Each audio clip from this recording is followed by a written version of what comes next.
5, 4, 3, 2, 1. Showtime.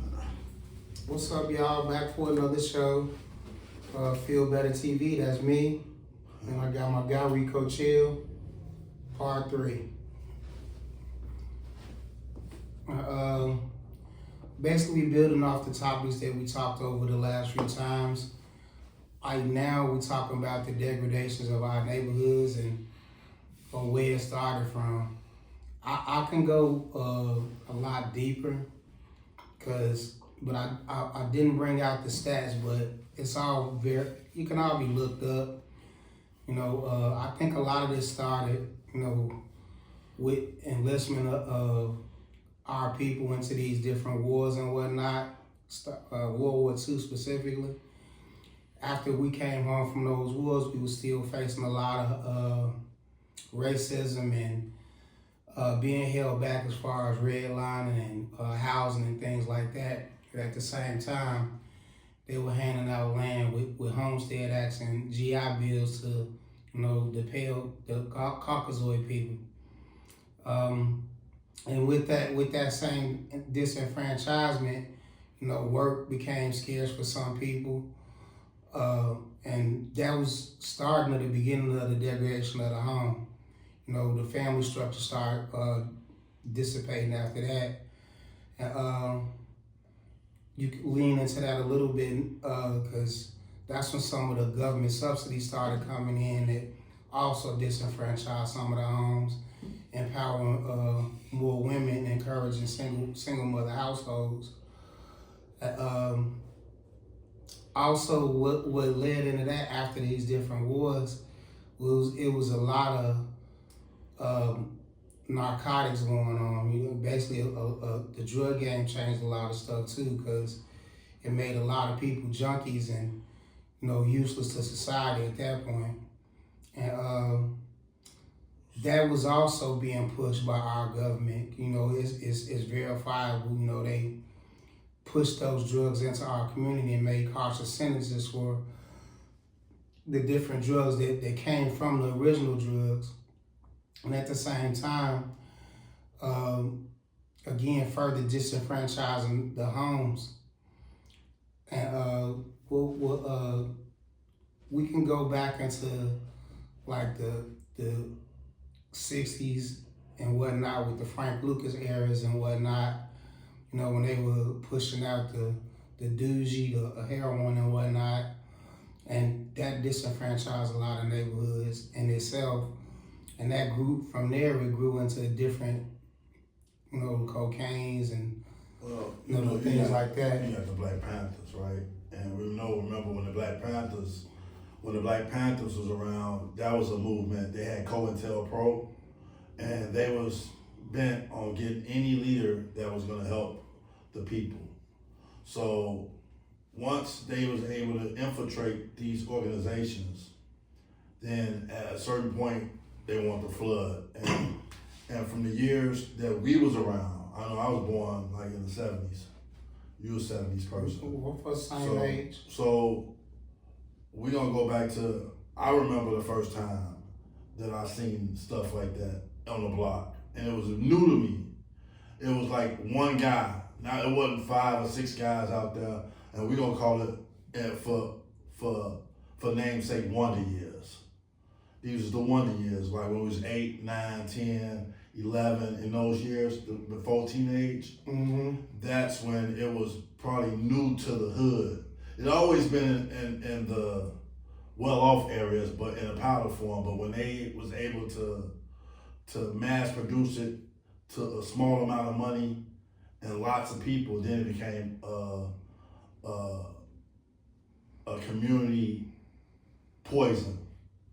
And with this poison, it turned into a whole lot of different directions, because we didn't know at that time what an addiction did to people. That was all new to us, because we always saw people pretty much in a upstate. Not a downstate, a upstate. And I can't say that we didn't know what addiction was, because it been around for a while, the different type of forms of narcotics. Even if it wasn't just narcotics, alcohol is something you can abuse also. So Yeah. it's been around. It was just. But people wasn't stealing TVs to buy a bottle of $1.15 new night train. And again, that just came later on with it, but it always been crime. The thing about it is, the media pushes the crime in our neighborhoods more like it doesn't happen anywhere else. Because basically crime is basically a neighborhood thing, but you don't hear about how the mother killed her kids and her husband as often as you should. But those situations do happen. Like it was before internet. It is, because like we got the black on black crime, but you never hear white on white crime. So it's basically a media spin on all of it. Double standards. Pretty much and this spin is doctor. This go towards what we was talking about with the representation of us in the media, because that's what basically what get pushed is that's what you gonna see, and it's part of that is built in, and I can say I used to fall for that myself, especially as a younger child. I used to think the worst of people that look like me because that's what you saw in the media. But the older I got, the more I started realizing that, in different circumstances with different things. But when you saw the guys and you saw a guy out there 24/7 walking down the street, asking for money, scratching, tore up clothes, and then you see one guy on the corner serving the guy. So it's like you knew that something was up. Yeah, and that part of it, I really didn't become aware of that until like my teen years, because I always saw it as a shorty, in my not toddler years, but my adolescent and preteen years. I saw it, but I didn't really recognize what it was, even though we had examples. Well, I had examples in my family. And this, I'll just interject. This is not to bash anybody that have went through addiction. This is just saying what the effects of it was. Right. And again, like I said, I had examples of it in my family. And the good thing about it is a lot of them overcame that, which I'm happy to say. And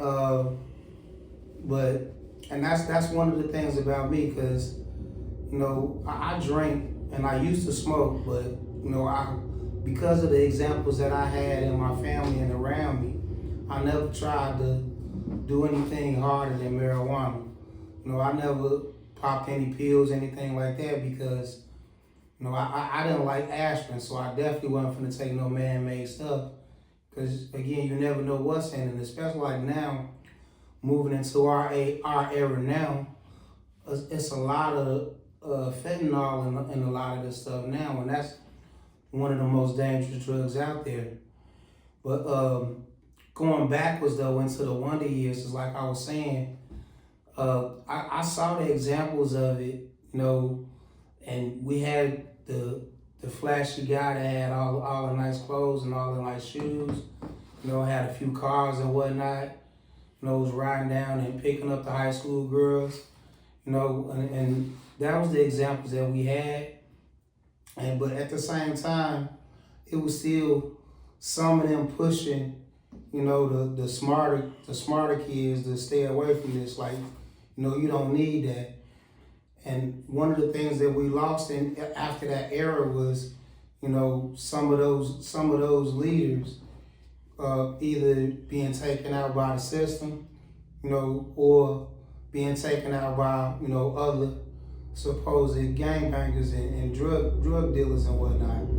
And with that degradation in that system, that's probably why we have all these YNs now. Well, it's calculated, I believe. It's some type of design to this, because we don't have no poppy fields.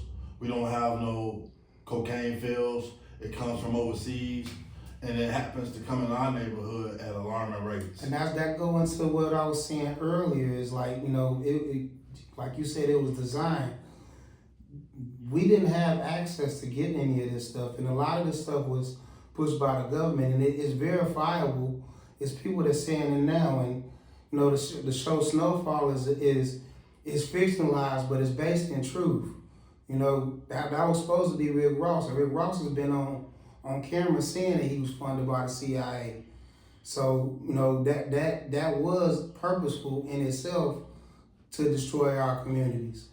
And with that, and again, with that degradation in communities and families, that leads to these torn down neighborhoods with a lot of vacant lots and distressed homes and whatnot.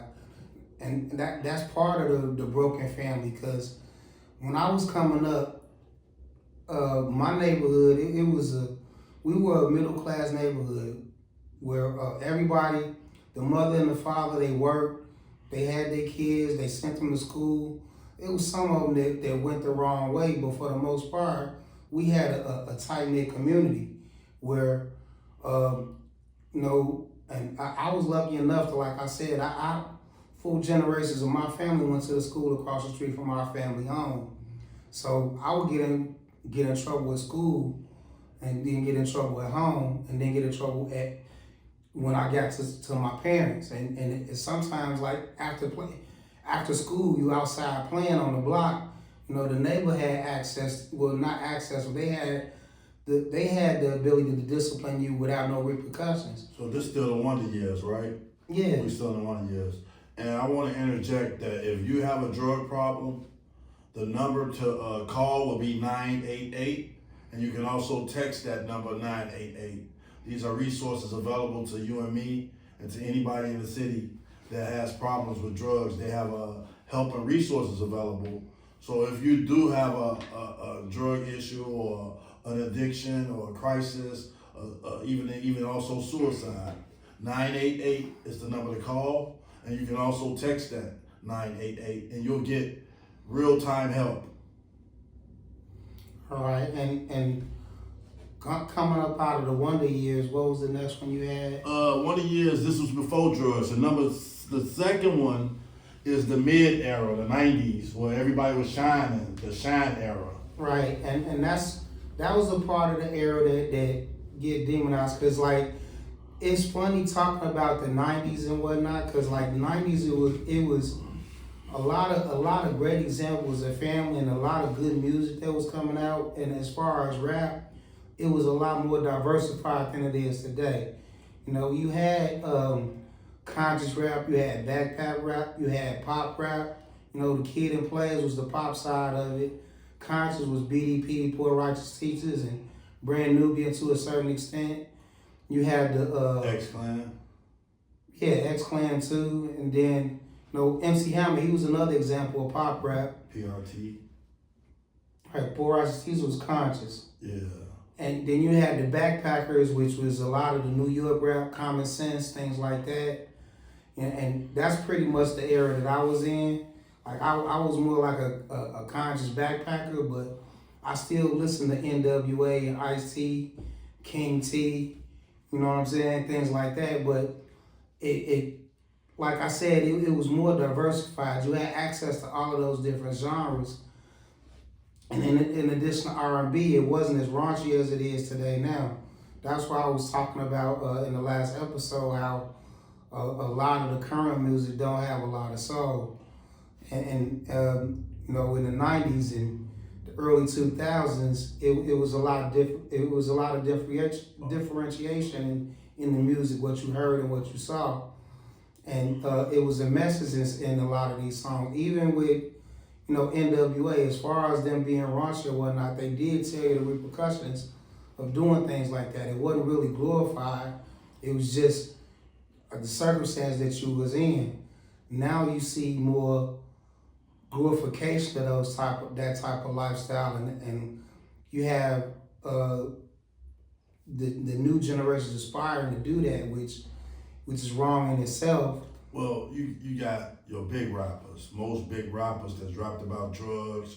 They was rapping around the Lamborghinis, the Bugattis. Oh, bro, when we was coming up, they talked about Lexuses and Benzes, stuff that was attainable. Yeah. No, they wasn't talking about Bugattis and Rolls Royces. Well, there's some guys that came on the videos with those cars. Nah, that was few and far between, bro. Most of the time they was talking about driving a big body Benz or a Lexus or something. Yeah. You know what I'm saying? What I want to get to is the mind that we had at the teenage years. I was blessed. Well, I just had jobs. I never had to sell, but a lot of my friends, they not on record, but they allegedly sold. So what I'm saying is, it's like the mindset is like, okay, I'm gonna sell you this drug. I know it's gonna mess you up, and I'm gonna get paid off you because you're gonna keep bringing me more money, even though I know it's gonna deteriorate and it's gonna hurt you. I think Jay-Z had some lines about it. Am I helping him or I'm just helping me? You know, if I put it out there like I'm helping him, he got a need, and I'm helping him, but I'm really hurting him. But I'm helping me more than I'm helping him. You know, so it's like you have to look at the psyche of it. You know, the mindset that I'm gonna get paid just like a doctor. You know, I'm just a doctor, but it's just a different kind of sickness. And they do call addiction a sickness. You know, it is. I mean, but and again, I was part of the thug adjacent era. You know, where I knew cats that was in that, and I had friends that associated with that lifestyle. And again, all of them have graduated past that, and I'm happy to hear we are productive adults at this time. Law-abiding citizens. Yeah, that part. But at the same time, I never really got into it because, again, I was middle class, even though my mom was subsidized. You know, I never really felt the need to do that. You know, even though with my mama being who she was, I grew up on the poor side of things. I was grateful to have what I had. I didn't need to have all this shiny stuff. And let me get it. Some guys say, well, I had to do this because we wouldn't eat if I didn't do this. That was the reasoning behind it. If I don't sell this to my brother, well, it ain't my brother, that's a hype. That don't even count as my brother. If I don't sell this, well, I ain't gonna might eat. be not your brother, but that's still your people. It's still your people. So in your mind, you justify it by saying he ain't your brother. But in your mind, you saying, well, I gotta eat. And I can't get no job. Movie it was like, you know, if it wasn't me, it'd be somebody else. And I get that. I think that was in Snowfall. I don't know what it was. Yeah. It was probably more than Snowfall though, Yeah. but it at that point it's just excusing degradation. You know, and again, when in our era with the broken homes that we had and not a lot of positive male examples. Well, you had the pimp, the preacher, and the ball player. Those was the three people that in the 90s that we looked up to Michael Jordan, we looked up to Mike Tyson, and the entertainers, you know, and the preachers. They had the nice Cadillacs, they had the nice shoes, they had the nice athletic gear, and we had those. Whatever they had, we wanted. Even if it was a starter jacket, we wanted to get it. So, was it really worth all that though? At the end of the day, was it worth the deterioration that we see today? I mean, for a certain sect of people, it was. But in my eyes, like I said, I grew up on the poor side of things. So, you know, I was cool. I didn't really know what name brand was until I got to be like 12, 13 years old. I was cool getting my shoes. You didn't care about I was cool getting my shoes with Payless. I was geeked to have shoes with the Say Payless. Yeah, they ain't around no more. It don't matter.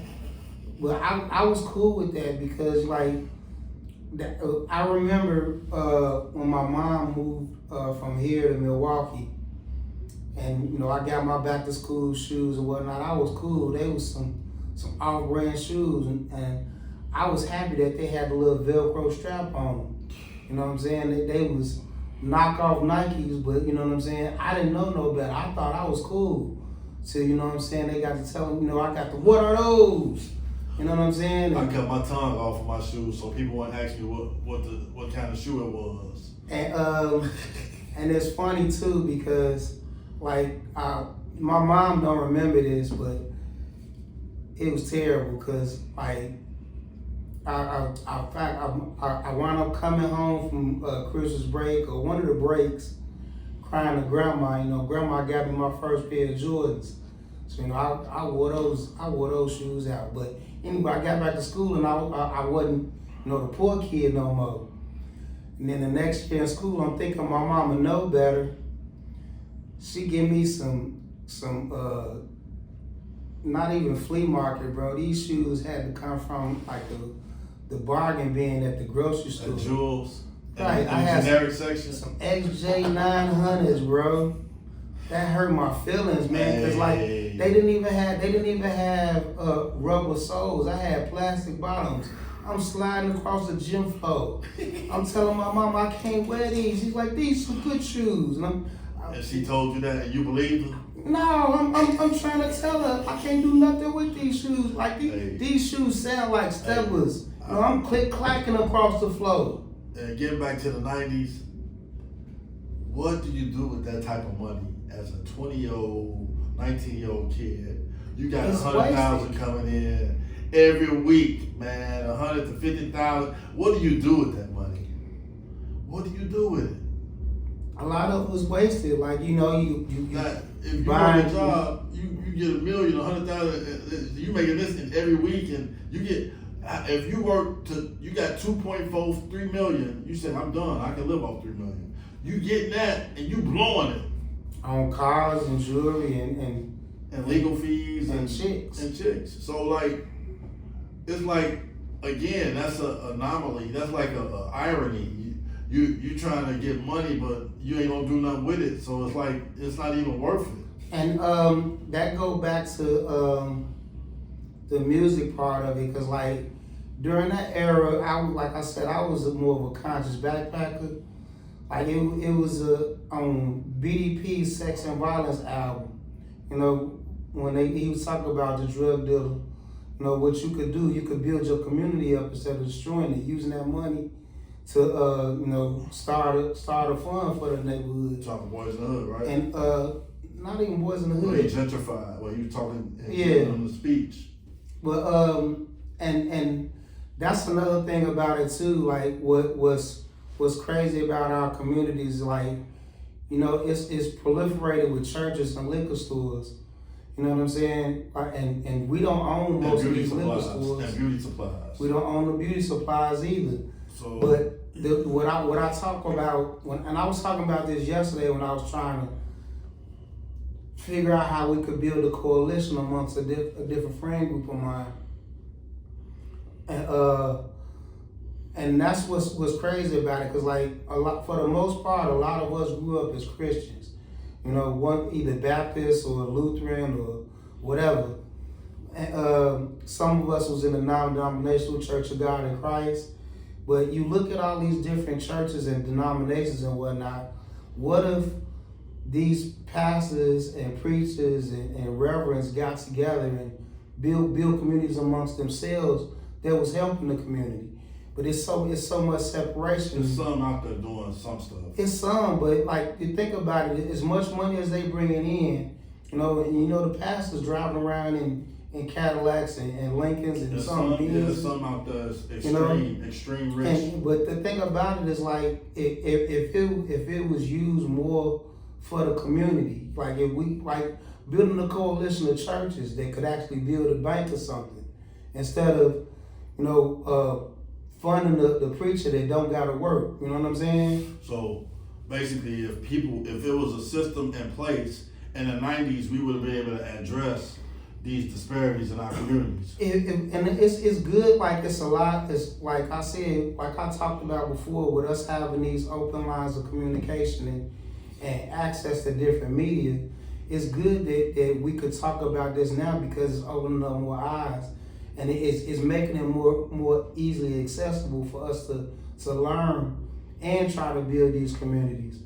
And like that's basically what I want to get into going forward, because I talked about this in other sections, and I'm sorry I didn't bring it before, but in the 90s.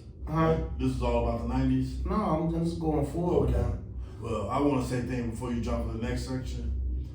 I remember in the 90s when you could buy a house for $1 as long as you fixed it up. And this right when the drugs hit and buildings started getting abandoned. Now, to think if we all got these buildings for $1 and fixed them up. And that's part of what's bad now is home ownership is not pushed as much as it should be. Because grandma was the one who owned the house and grandpa. So like once the grandma and grandpa died, I seen it with my own eyes. The one who she left it to was on drugs and just let the building go. I've seen it with my own eyes. I was a part of that because like I said, the school is not functioning no more. They closed it down. It's one of those. When it go into the situation that we talked about in the last episode, where a lot of people moving out of the neighborhood, like that 4 generations of people in my school, at that school is closed now because most of the people in that neighborhood, K-Town, moved out of it. You know what I'm saying? And that school closed and folded up and became another school like Delano. It's not Delano no more. Now it's Melody. Yeah, they condensed them and left the other ones abandoned. Right. And that's because and I had to learn this from one of my friend's dads, because like I thought that it was wrong, but he showed me the reason why. Because again, it's not enough kids in our neighborhood to go to these schools, so that's why a lot of them are closing. So this ties right into the next one: abandonment, the after effects of the 90s, right? Of the shine. This goes right into that. That's part of what happened now is because with some of our people moving out of the neighborhood, losing and the families losing homes and whatnot because of disrepair and not taking care of them. And you had 10 houses on one block, and now you see just one on the whole block. Right. And they waiting for that one to go down so they can buy. And then we'll talk about that next. But you seen the abandonment, and we seen our own eyes like how you have a block full of houses, and all this came from what? From just us living in deteriorating situations with relationships and people that was not mentally fit to handle these challenges that came along after their parents. I wouldn't call it mentally unfit. I say not prepared. Not taught right. They didn't know it was coming. You know what I'm saying? Not educated properly. Cause and that's one of the education piece that I talk about. Cause I remember as a child when the insurance man came by to get his money from the family. You know, we don't have insurance policies like we did before. You know what I'm saying? I ain't gonna say we, a lot of us. You know, we're not taught financial literacy early. And that go into what we was talking about a few episodes before with like home ec and vocational things not being taught at school no more. A lot of the stuff is being self-taught, or you gotta wait till you get out of high school to sign up for a trade school or something. So even if we want to help our abandoned community, the financial aspect of it is like you gotta have 20% down on the house. You gotta have the money to buy the land. You gotta upkeep the land. So like, other than that, it just turns into one of the situations where it's everybody going in on you. Everybody from every nationality trying to get that property where you stay and turn it into something else. And that go into like in our neighborhoods, like I said, with these different stores that we had no stake in a lot of them. Well, a lot of these stores are owned by other nationalities, like the Asian people own all of the beauty supplies and the restaurants for the most part. And you know, some of the Mexican, Latin folks. Jerk spots now. It's like a lot of Jamaican. Yeah, right. And that too. That goes into like I'm not really big on the different terms like the FBA and the ADOS, but that goes into it too, because a lot of the people that look like us that come from other countries come in here looking down on us at the same time Yeah, too. like they're better than you because they come and they getting the resources and doing something and say you've been here all your life and you ain't got nothing. Right, and they don't realize that they coming in with the same biases that we've been taught, and most of society has been taught at the same time. So stereotypes are thrown out there, and they really believe them. So when they come through our neighborhood, they like, what the heck is this? And it's sometimes a reason. Sometimes it's a reason to believe them because you had those bad examples in society patronizing them and destroying their spots. So I get it, but at the same time, like I said, I had to grow up to learn that not everybody is like that. And I used to have a fear of people at the same time. And actually, speaking on fear, I was scared to do all these podcasts because I didn't want the backlash or the feedback. But I had you're welcoming it now, like, hey. I had to grow up into it because, you need critique to grow better, and that go into me being feel better. I chose that name because, every day I want to be better than I was the day before. So are you living up to it? I'm trying, man. I see you. I'm making an effort to it. Hey, you got the hat on, so you living it. I see it. So you got the jacket on. Feel better. You good. You feeling? You are much better than what you was a year ago, right? Mentally, yeah, but that's what counts. Every day is a test and a testament because and a testimony at the same time because I'm trying to do better than I was yesterday. But every day gonna be a better day. Every year gonna be a better year. That's what we shooting for. And even with these podcasts, you want everyone to be the better one, to get the right message out, to fine tune it. So like with this abandonment, it comes where you got so many people trying to get their hands on it. And the next topic will be the gentrification stage. And that's going on a lot, and that's been going on like in LA. I think it started. It was known in LA off the movie Boys in the Hood. They brought it out. And see that was where. Before that, did you ever see it? And this thing about it is like the country was built on gentrification because again, it was not a majority white country before colonization. It was built on them stealing lands from other people and like using different tactics to having uneducated people unhand their lands. And like now, because we have the poor education status, the poor financial literacy status, that's how people are losing homes, and that's how it's making it easier for other cultures and whatnot to buy up everything. And it's something that's going on now that don't really get talked about. Home ownership is really, it's not even a person that owning most of the homes in the country. It's the corporations owning them. So and like, then even with this Bulls stadium, right? What's going on with that?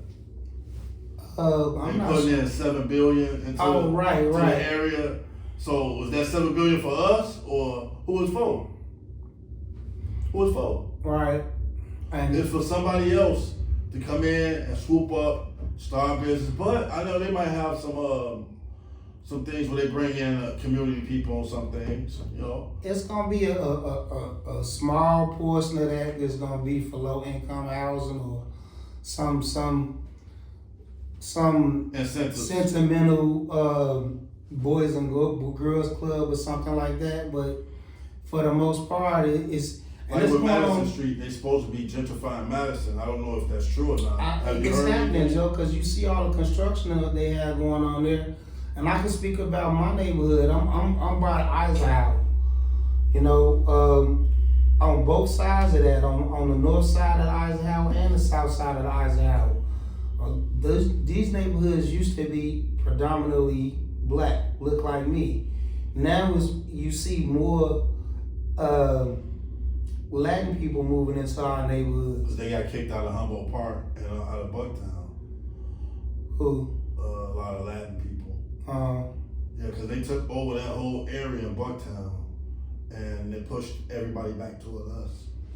And now when they pushing them back, then it's pushing the people on the little village back. And what's weird about that though is like you look at how they doing it. These Latin communities are buying homes and moving families in. You know, being an example of what we used to have. Cause like, and this is what you don't see a lot of now. Cause like, and like now in our communities, it's once you turn 18, you gotta go. I seen houses with a lot of family in it when I was young. Like Yeah, whole families, like grandma, from young granddad, to old, and you know, middle-aged, sons, uncles, parties, everything. grandkids. Yeah. You know, cause like I said, we had a 2-flat in my family, and you know my grandmother's sister stayed on the 2nd floor, and my grandmother and grandfather stayed on the 1st floor with, you know, other family and you know different uncles and aunties and myself being in the basement. So that's how it was before, but like now, like I said, it's more pushed to once you're 18, you know, you grown. This is my house now. And You gotta go. like I don't have children, but if I were to have children, I wouldn't let them leave the house until I knew they was ready, you know, and it would be their choice up until a certain age. But once you start making babies, you can't stay in my house though. You know, but that's a different story. Yeah, it's different strokes for different folks with that. Everybody got their view about daughters and sons. Some people feel like sons can leave at 18, but not daughters. And I look at it either way. Like I want to make sure that they mentally and spiritually and financially ready before they make any steps. That's what I would like to promote. Some people say if their son ain't in college or the service, then they gotta go. I don't believe in secondary education per se, unless it's for a specific career path. Because just to get a piece of paper to say you got a associate's in political science or something like that, that's really not gonna help, you know. Because I know a lot of people that got degrees, but they working at jobs that don't have nothing to do with those degrees. And that's some people do career changes, and some people change majors. Even though they went and got a degree, they want to go get another one.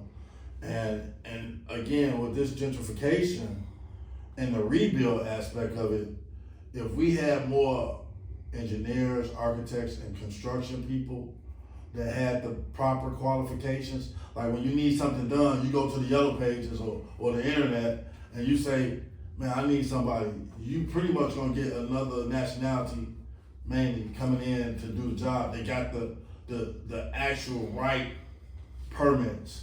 And even those, sometimes they don't even do right, the ones that's supposed to be on top. And that's what's one of the things that I noticed too. You know, I didn't notice it as a child, but the older I got, I noticed it. It's like with a lot of these jobs in the neighborhood, as far as city worker and, you know, you don't really see a lot of us working those jobs. Technical people, you know, technical jobs, and even jobs. The manual labor ones. You know, for the most part, they be a crew of white boys with a sprinkling of black people. Yeah, you know what I'm saying? And maybe a Latino person. I think we was behind a lot of years on schooling when it came to the trades. You had the plumbers union. I wouldn't even, like those type of jobs, you didn't really need schooling for construction, for contractor work like that. Well, they just never got the opportunity. The apprenticeships, that's what I'm talking about. You had to go so many days to get your card. Right. And it wasn't open back then in the 60s and 70s. So we had 30 years behind trying to get to the rebuild point. So even if we wanted to build the house from scratch, we have to have that type of know-how.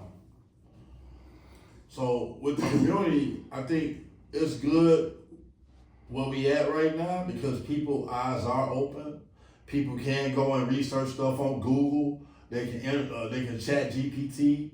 They can do all these different options to learn about anything they want to.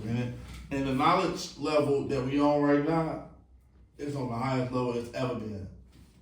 You don't know something, you can find out in 3 seconds. Type it in and hit enter. So what's stopping us? It's not knowledge. It's the will. Bless you. Or Gesundheit, whichever one.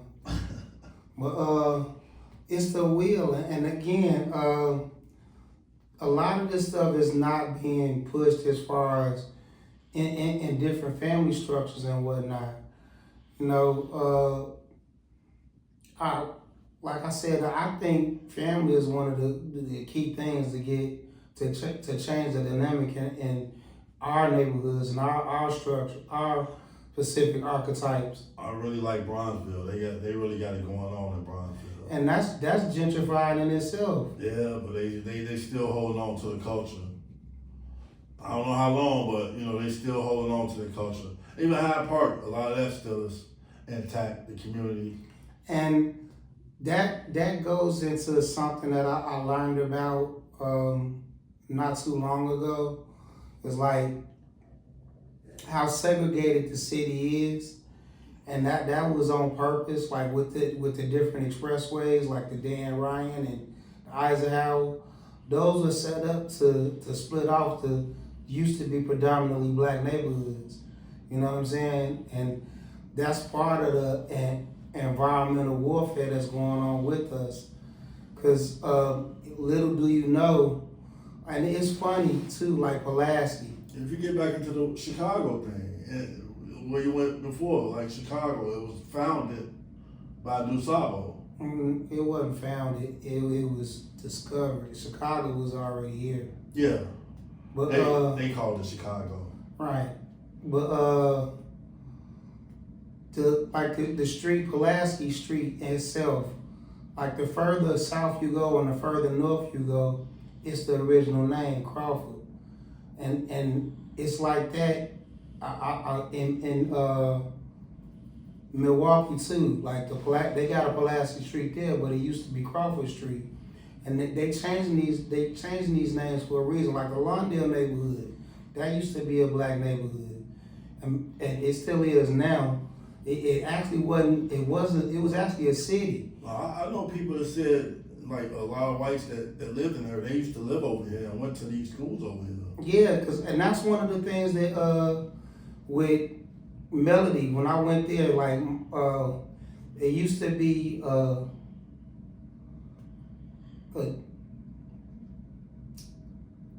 Jewish family. They used to live around here. I think they own the building that used to be on Gladys and Keeler.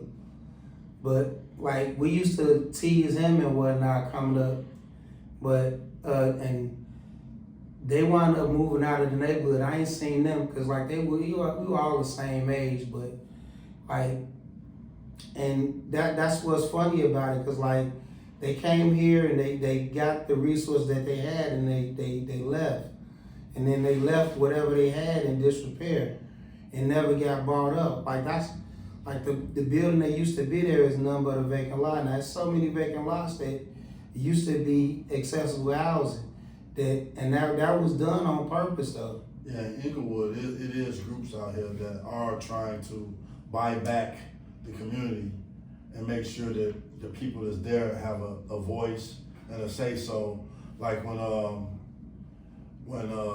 Whole Foods left 63rd and Austin, people was like, we want a real grocery store now. We don't want no just whatever. We want a real, so they end up putting Save out there, even though some people still didn't like that option. But they wanted a more prestigious store, but they got something there, a full line grocery store, because at one time it was like a food desert in a lot of areas. There's a lot of food deserts across our neighborhoods as a whole. And what I would like though is, like I said, how we patronize 40 acres, I would like to see more of those come around in place of these big chain stores like Save a Lot, and and Like we don't have anything close to like a Jewel or a Dominick's or a Pete's or Mariano's, Whole Foods. We don't have chains. Those are big chains. But again, it would be nice to have those. We didn't even have that. Like we had Super John for the longest. Yeah. But that was not our store. That was Asian people own that store. But it was still in our neighborhood though. Yeah, you gotta have food. You gotta have food you can cook. Mama gotta be able to go to the grocery store, get some bread, some eggs, and make breakfast, lunch, and dinner. You know. This goes into the drug epidemic that's going on now though, cause like our neighborhoods are proliferated with it look like zombie land, cause you see a lot of people. Well, on this side of town, on the west side, it's more like Madison from Pulaski on to the Eisenhower, and a little bit further, that's like a hype city.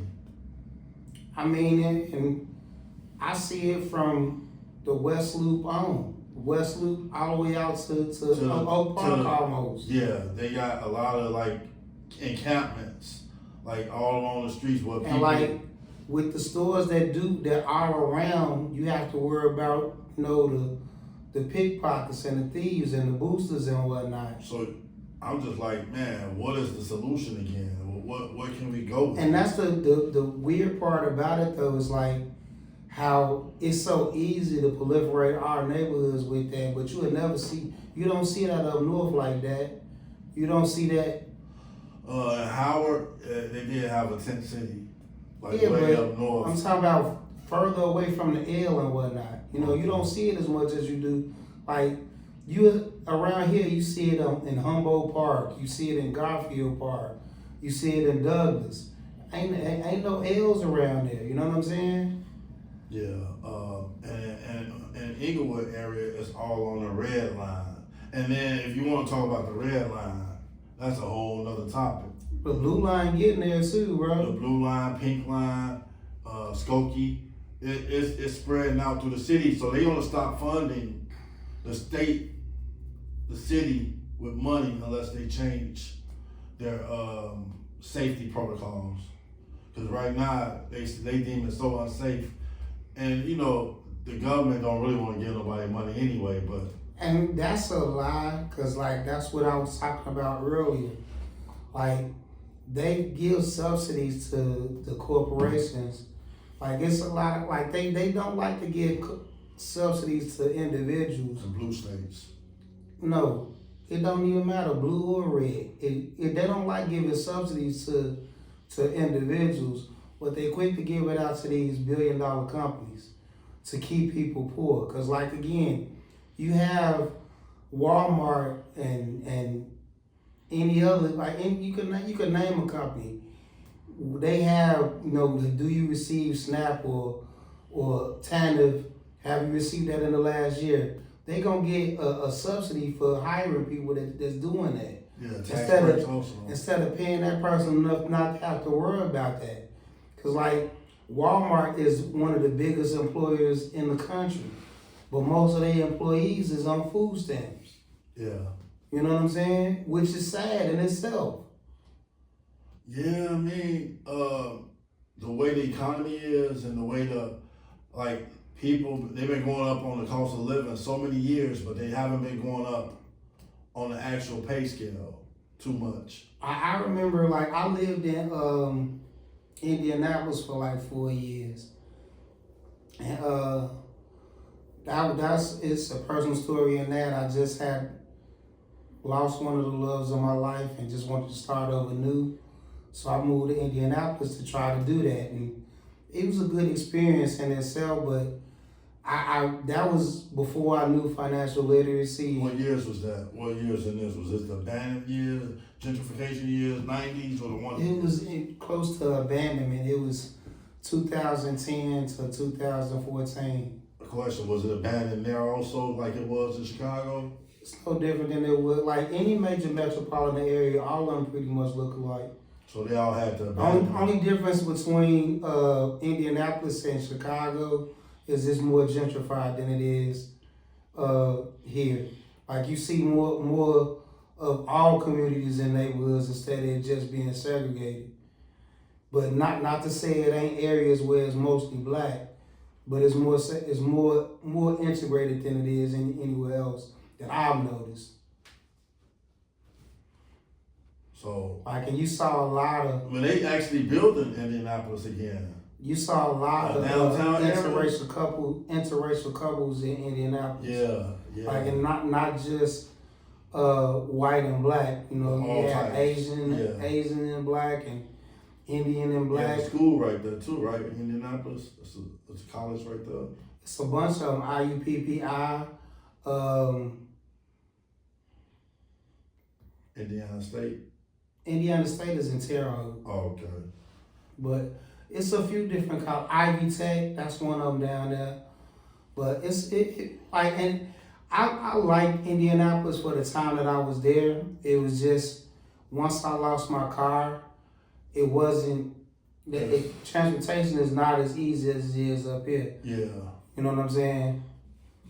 So at a certain point, you gotta figure out what's the starter pack to handle all this, what we just went through. The wonder years, the 90s, the abandonment, the gentrification, the rebuild. What's the starter pack for us as a people? You know, like in reference to where should somebody start, let's say, getting out of high school? Where do you think they should start? I think it should be a push while you are in high school, especially if you're going to a public school. It is trying to lock in what your intentions are afterwards, because once you turn 18, you know, pretty much the lifelines are gone. If you're gonna go to college, you need to figure out exactly. You should know at 16 years old.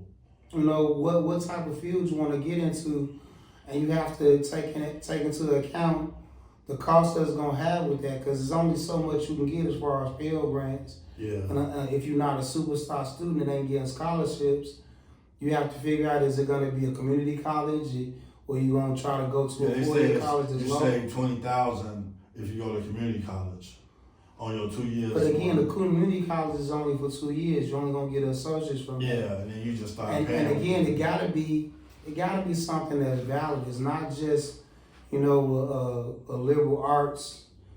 You know, it gotta be something that's actually gonna generate some type of funds. Otherwise, or you can use just an going actual for the workforce. experience. Yeah, you can use a workforce or starting your own business. Cause that goes to again, media representations. Cause when we were coming up, we had a different world, bro, and that made people want to go to college.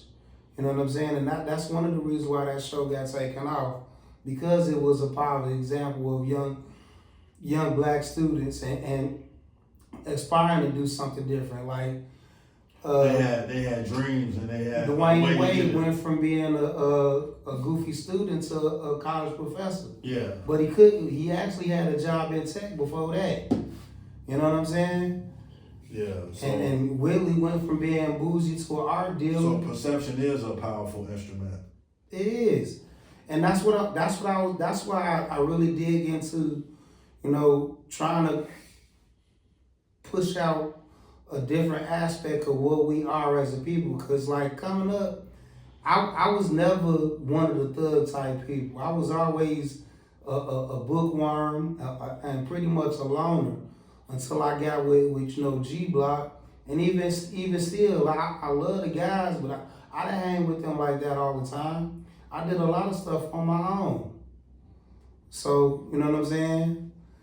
Like, it's a different perspective that need to be pushed as far as. But those circles are what they call like think groups, people who think alike.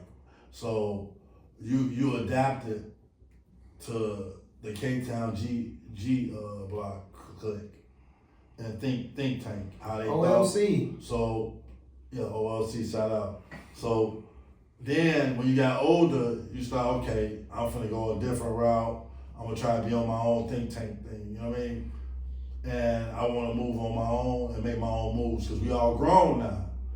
You can't sit on the block forever and holler OLC, you know? You gotta go do something in life. Go get something, be something, create some new adventure, some new business venture. So I respect a lot of people in the crew that we grew up with.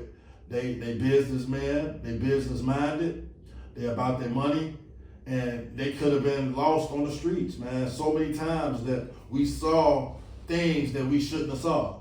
And we've been places we didn't weren't supposed to be. I used to think that the crew, we was gonna be party promoters, Joe, because we had parties going on all the time. Like I thought that was gonna be our lane. I thought we was gonna wind up Having clubs. Right, I'll open up our own clique, you know what I'm saying, a cotton club or whatever. Yeah, we still got people that know about the parties. We got DJs and all that. So I was thinking that with the city of Chicago, they have a department called the Department of Planning. Mm-hmm. And they think 25 years ahead. Mm-hmm. So now we just passed 2025. They had a plan from 2000 to 2025. So now the next plan kicking in, 25 to 2050. What do you think the future looks like for our areas in the rebuild on it? I think now it's still gonna be more pushed to gentrify. I think with will it be more integrated or more segregated? Way more integrated, but it's still gonna be a push to get the people that look like us out, because like more people want to be closer to downtown, and the West Side, everything West Side specifically is the closest spot to downtown. Let's talk about downtown for a minute. You got a zoo, you got a beach on every mile away. You got 15 different museums. You got a museum campus where you got the shed, the field, and the planetarium. Then you go further down south on 57th and Lakeshore, you got the Museum of Science and Industry, which is the first building built for the World Columbian Exposition in 1893, including the Art Institute. So these are historical buildings, and that place was where the light bulb was first invented. So it's a lot of history there. And even in my neighborhood in Inglewood, we known for something. What you think we known for? I'm waiting on you to tell me. Being the first serial killers in America. H.H. Holmes. He grabbed girls from the Columbia World Exposition to bring them to his house, and he would kill them. And then he would go different states and do it and do different identities. So they had to create a system to catch serial killers. Mm-hmm. So this is the first serial killer in Inglewood at the post office on 63rd and Low. That's where his mansion was. So it's a lot of history all through the states. And the Valentine's Day Massacre happened by Lincoln Park. That's what Capone them. They faked like they was police officers, and that's a brutal thing they did. Yeah, it was. That's sort of like the thing that happened where the cops just shot the guy, in the back of the head, So there's a lot of history in Chicago, and then that spot where the Chicago History Museum was and Lincoln Park Zoo, that used to be a cemetery. And there's only one mausoleum left there that they made it guaranteed that they can never move it. That's right behind the Chicago History Museum. So there's a lot of history in Chicago, and even the Sears Tower, the John Hancock. When you talk about downtown, you talk about the Bean, you talk about the Pritzker Pavilion, which was a work of Frank Gehry, an architect that worked with steel and shaped steel a certain way. The Bean cost $20 million? And everybody was at first was like, why would they spend $20 million on the Bean? I like Maggie Daly Park. That's dope. Yeah. Maggie Daly Park? Mm-hmm. Yeah, that's beautiful for the kids. I used to take my kids there all the time, man. And if you have kids out there, always keep them busy. Keep them at every museum. You want to expand their horizons, expand their mind. That's another podcast.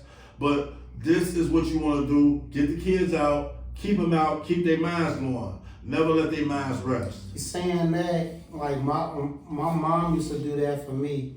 We used to always do day trips and water, especially on weekends, going to different museums and parks. And so I guess that's why I do a lot of stuff on my own now. When I moved back in town, I always visited downtown because I don't care how long I live here. Every time I go downtown, I feel like I'm a tourist. Man, I think of just riding. I think it was me, and a couple other people. We went and did that bike-a-thon, that 30-mile bike-a-thon. Mm-hmm. That was a challenge. 15 miles from Museum of Science and Industry all the way to Hollywood Boulevard and back. 15 miles each way. I saw people riding real fast to Hollywood up north. But then while I'm riding, I see them coming back and I see all these people falling out. Because they was trying to sprint when it ain't a race like that. It's a long run. That's a long race. So it's a lot to do in the city of Chicago. Every night, the only thing I don't like is that Maxwell Street Polish closed at 2 a.m. now. It used to be open all night. All the time. That's the only thing I don't like. Like that's funny you saying that. It's closed now, but the Click, we used to go there, the Cotton Club, and it was clubs stand open till 4 or 5 in the morning. Mother Hubbard's, Mothers, all on Division and Rush. It was always a place to go, and you got the after hours spot. After we leave there, we go fuel up at, if not White Castle, Jewtown. Well, you can't say that no more. You gotta say Maxwell Street. Yeah, Maxwell, my bad. But Maxwell, or if we was coming back, it was coming back in the hood and going to Bricks or Captain's, we'll go to Moses. South, what's popping? At the 50-yard line. 50-yard line, that's still there.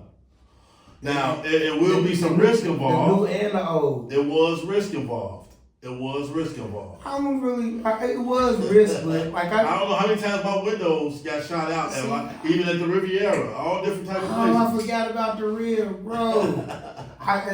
Funny story, bro. Rest in peace, Maine, Time. Maine, rest in peace, Time, Maine. But it was a time like we was always the youngest of the crew. You know, we had the older cats. You know, they already hit 21 before us. So we trying to go to the Riv. We fueling up there. You know what I'm saying? We try to go in, but because I think we was 17. Tommy was younger than me, so he had to be like 16. Yeah, he looked young. Hell, it ain't like I didn't get no hell on my face until I was 19. But we try to go into the Riv, and buddy, you can't go. So me and Tommy gotta go back to the car. So me and him, we down all the fuel. So they leave the joint, come back, and all the fuel is gone. So they mad at us. Man, we used to go to Wild Hell when I was 16. I only been there once, I used to go to Wild Hell, man. When I was young, man, that goes back to my story of the Click, bro. Cause I was always baby faced. Well, not now, but like I said, I ain't had no hair on my face, and we go into the Click, bro, and I had to be all of 17, bro. But I got to go in. I got to kick it. That's when R. Kelly used to be up in the joint. You know what I'm saying? Kells, man. I remember he was on Jackson. Pippin and Mike used to hang out up there. He was on Jackson in the Blue Line. It was Jackson, and he would be singing in the subway. I remember those days. And most girls said his breath was stinking, but they still loved him.